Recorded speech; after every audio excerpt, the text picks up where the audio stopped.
শেখ হাসিনাকে পাওয়া যাচ্ছে না, ইন্ডিয়া চলে গেছে। শেখ হাসিনাকে ইন্ডিয়া পাঠাই দিল কে? একজন এত বড় অপরাধীকে আপনি দেশ থেকে পালাতে দিলেন কেন? তো তাকে মেরে ফেললে আমার লস কি? ওটা তো আমার আলোচনা নাই, তারপরে তো আমার কোনো মায়া নাই। যদি জনগণ তাকে মেরে ফেলতো ওটাই তার প্রাপ্য ছিল। প্রেস সেক্রেটারি হয়ে উনি কিন্তু একজন সরকারি কর্মচারী, মাথায় রেখেন। উনি প্রেস সেক্রেটারি হিসাবে এই কথাটা বলতে পারেন না।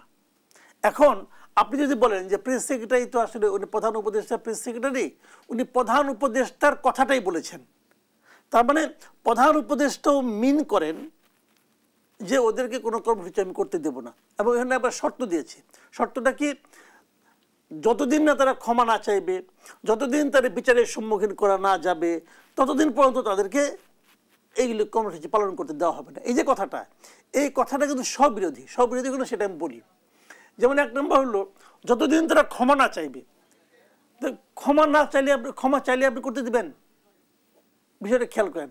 ক্ষমা চাইলে আপনি করতে দেবেন? তারা মনে করেন সব আওয়ামী লীগের সবাই মিলে বললো যে আমরা জাতির সঙ্গে যা করেছি গত 15 বছরে এবং শেষ 36 দিনে, এর জন্য আমরা ক্ষমা চাই। তাহলে কি তাদেরকে আপনি তাদের সব খুন মাপ, তাদের সব অপরাধ মাপ? এটা কিন্তু আমি মনে করি না। ক্ষমা চাওয়ার সঙ্গে কর্মসূচি পালন করতে দেওয়া না দেওয়ার কোনো সম্পর্ক নাই। ক্ষমা চাইলেও তাদের বিচার করতে হবে।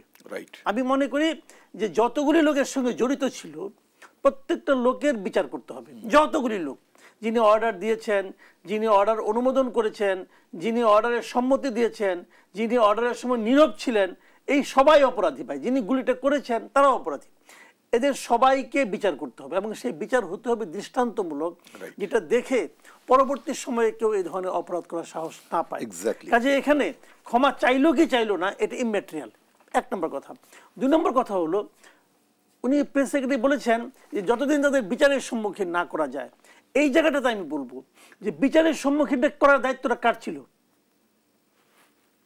বিচারের সম্মুখীন করার দায়িত্ব ছিল সরকারের। সরকার বিচারের সম্মুখীন করতে পারলো না কেন, পারছে না কেন? শেখ হাসিনাকে পাওয়া যাচ্ছে না, ইন্ডিয়া চলে গেছে। শেখ হাসিনাকে ইন্ডিয়া পাঠাই দিল কে? বলেন কে পাঠাইলো? তারা খুঁজে বের করেন। একজন এত বড় অপরাধীকে আপনি দেশ থেকে পালাতে দিলেন কেন? কেন দিলেন? যে দিলেন তাকে ধরেন, তাকে জিজ্ঞাসা করেন তুমি কেন দিলা। একটা কথা বলা হচ্ছে যে এটা না পাঠাইলে তাকে নাকি মেরে ফেলতো। তো তাকে মেরে ফেললে আমার লস কি? ওটা নিয়ে তো আমার আলোচনা নাই, তারপরে তো আমার কোনো মায়া নাই। যদি জনগণ তাকে মেরে ফেলতো ওটাই তার প্রাপ্য ছিল। কিন্তু আপনাকে বিদেশে পাঠানোর ইচ্ছেটা কে দিল? এটা আপনি বুঝান ভাইয়া। আপনি কেন তাকে বিদেশে পাঠিয়ে দিলেন?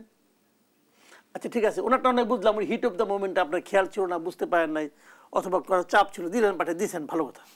পরবর্তী সময়ে এই যে ধীরে ধীরে ধীরে ধীরে সর্বশেষে ওবায়দুল কাদের পর্যন্ত প্রায় 1.5 মাস পরে অথবা 3 মাস পরে এরা সবাই বিদেশে কিভাবে গেল? আর সবাইকে যদি আপনি বিদেশে পাঠাই দেন আরামসে, তাহলে বিচারের সম্মুখীন আপনি কেমন করবেন?